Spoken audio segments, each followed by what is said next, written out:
Hey, and welcome to Brew Review, episode 11. Food at the Trough's Brew Review, I should say.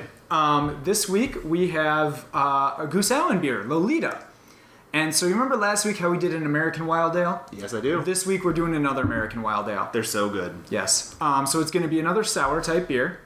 Lolita, though, I believe it says on the side, Neil, right over there, if you could read what that says down there for us. Absolutely. It is an ale brewed with raspberries and aged in wine barrels. It develops in the bottle for up to 5 years and contains live yeast. A sediment may form. Indeed. So this one, I believe what they do, well, we should first say Goose Island, that's a Chicago place. It's right over there. So the Goose Island Clybourne is, the main Goose Island's really close to here. I believe they actually do their barrel aging down on the south side. But I don't know which direction that is. That way.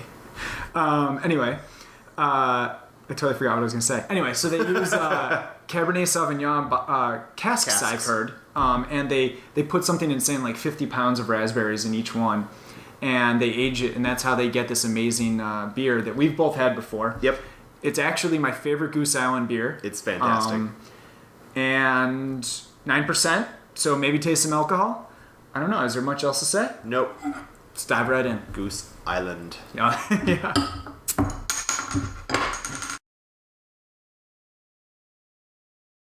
Apparently this is... What? Apparently this is the episode where Neil likes to pour himself more and then spill more on the table. Yep. All right, well, Neil, cheers. All right, so first... That is an amber color. Yeah. It's dark amber. So kind of what you'd think is that it started as a lighter based beer. So they do say on the bottle that it's a Belgian style. So you can imagine that it started as a lighter base, and then this is a lot of raspberry coming into play. It's got to be the raspberry. It looks beautiful. Deep. It's really nice. You hold it up to the light, and it's kind of like a dull brown in the center, and it just ranges out to beautiful like golden orange on the outside. Phenomenal looking beer. The smell is very raspberry. It's very, very much. It's not just sour, a little bit of sour, but I mean that's also because the raspberry flavor itself is tartly sour. I think I actually get more of the raspberry flavor than the raspberry smell than the sour smell. Right. So last time on the La Roja we had gotten sour smell. This time, very raspberry, which is what we'd expect.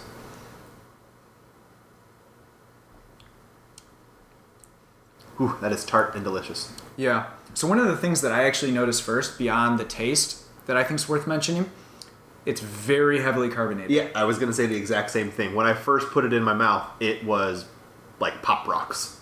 In a good way. I'm just not used to that for a beer so alcoholic. It would be something that I would expect almost on the level of like just an American canned brew, like Miller. Yeah, it's actually, that's a good assessment. It's actually almost to that level of carbonation. Yeah. I don't think it hurts it. In fact, I think it kind of helps also cover up a potential alcoholic taste. Right, and it also makes the raspberry not quite as much of a punch in the face. For me, it kind of delays the raspberry flavor, the raspberry and the sour. They go hand in hand with this beer. I don't taste them on different parts of my mouth. Right away, I get carbonation, which masks the sourness, masks the tartness. Okay. You still get that on the front of your mouth. As it's going down the back, it's very crisp. It's very refreshing. Yeah. No alcohol taste whatsoever. So I start with when it first hits my tongue, I get a little bit of a tart flavor along with all that carbonation. It's really, as soon as like it gets past that point that you get all the raspberry. It's all I taste. And it's a very sour, tart raspberry in a very good way. I mean... It doesn't taste like an ale to me. I mean, I know it's an American Wild Ale. I know it's 9%. I don't get any of that flavor. I think the Wild Ale, and this is something we'll have to look up, maybe for our recap episode that we're going to start planning to do. Soon. Yeah. But I think a Wild Ale means that they have like a spontaneous yeast like addition or something like spontaneous secondary fermentation, with all these raspberries and aging. Right.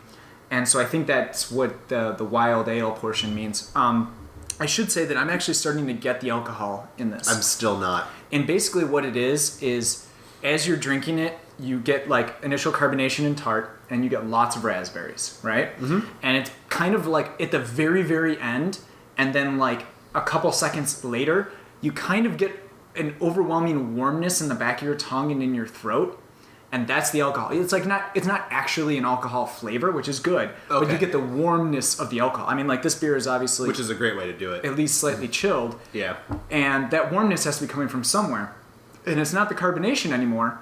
So I think that's the alcohol. I think you're right, and that's great. Like, the best part of that is that you do not taste the alcohol, and for a 9% ale, that's incredible. So I want to say that to put this beer in perspective, 9%, and like I'm struggling not to just like pound this. Yeah, myself during too. Our 6-minute review video. Yeah. Ready to pass judgment? Yep. I'm gonna go ahead and give this 1 thumbs up. It's really phenomenal. I'm on the cusp of going higher, but I'm gonna stick it right here with 1. It's very good flavor, but I almost do miss a little bit a flavor of a beer. It's so carbonated and tart and raspberry. You want some malt in there? I want some malt. I want some beer flavor. It almost like it's a dangerous drink because it feels like I'm drinking delicious raspberry juice. Fair enough. Okay, I'm actually giving it 2 thumbs up. I thought so. I mean, it's my favorite Goose Island, and I'm a big fan of the local Chicago brewery, Goose Island. But it's beyond that. Like, the raspberry flavor is so, like, raspberries I feel like are a tough fruit to work with because they have so much tart and flavor themselves. You have to let it sit for so much longer. This is very well balanced. And like I say all day, every day, because literally when I bought this, I think I bought 2 bombers, and I sat there that night while watching a sports game and drank an entire bomber by myself. And it's just because, like, I don't mind that it takes me a couple pours to finish, and like I actually like trying it as it starts cooler and gets warmer because you get slightly different flavors. Yeah, it would be so easy to just pound through so this. I already do buy this as often as I can and drink it. So that's the definition of 2 thumbs up. Sounds good. Yeah, so the Brew Review, Food at the Trough's Brew Review, really, really loves Lolita. Yep. And they're starting to distribute more widely at Goose Island, that is. So if you can find it, highly recommend picking it up. They're great. They're local for us. We love them. Yep. Thanks for watching the latest episode of the Brew Review. We hope you check out Trough Network's website and leave a comment telling us what you think. Look forward to episode 12. It's going to be good. There you go. Thanks, guys. Bye.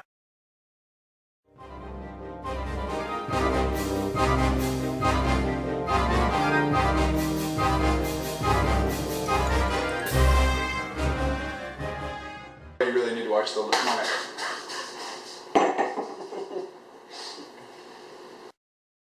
It was not beer related. That was my mouth.